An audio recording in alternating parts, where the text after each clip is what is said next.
So as a medicinal marijuana expert and someone who has a lot of experience with this, what do you recommend? How do you recommend people take edibles?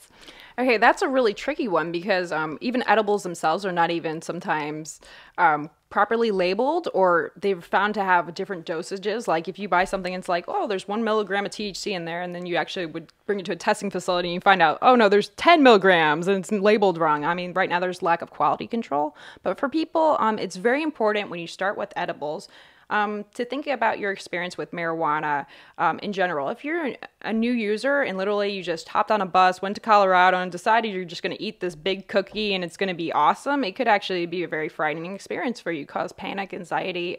You have to start off small. I always tell people, start off small and don't keep eating. Like sometimes people don't feel the effects because when you smoke a joint, for example, you feel it sort of instantly, you know. With edibles, it may not kick in for 2 hours, depending on what you're eating that day, you know. That's always my problem because if I start not feeling it after half an hour, I go back for some more, and then maybe a half hour later, I'm like, oh shit. Yeah. You know? And for people, it's very variable between people how people can react to the same exact edible. There's very amazing, like say little candies that are, you know, exactly dosed properly. They're even throughout the edibles and everything. And still, you know, you and me could take the same edible and, you know, I'm flying high, you know, in an hour and you're not. And it can be based on, you know, what other medications you're taking, your menstrual cycle, like God knows, you know, like the weather outside, who knows? People have different experiences with edibles, all the time. And so I think for people, it's really important to be able to find sort of the shut off switch. You know, how can you regulate your dose in an easier manner and in like more like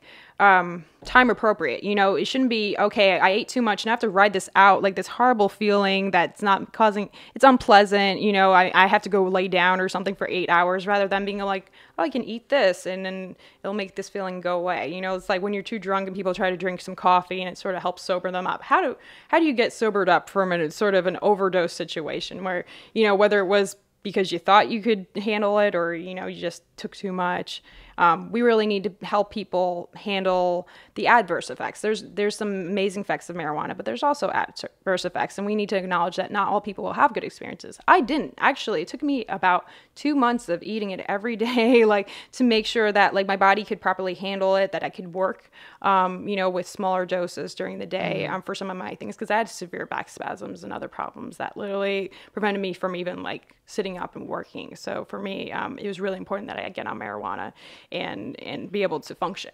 You know, I'm a smart person. If I'm laying down in bed all day and I can't work, you know, that's death to me. So for me, even adjusting to the dose of cannabis myself and knowing how it works, it still was tricky. And I want to help people understand how to properly take edibles and even topicals. You know, people don't understand all the different routes of administration that are available to them. Right now, there's a cannabis lube called Foria. You know, that could actually even help women with all sorts of different, you know, chronic pain problems, endometriosis. Who knows? You know, there's all sorts of mediums that we can insert drugs into and help. And a lot of diseases are rooted in endocannabinoid deficiency. So it's an important topic. I want to help people, educate people on how to take edibles, how to use topicals, how to use all these different things in a customized plan that works for their disease and also helps release stress, anxiety. You know, I think that everyone could benefit from a little bit more cannabinoids in their diet.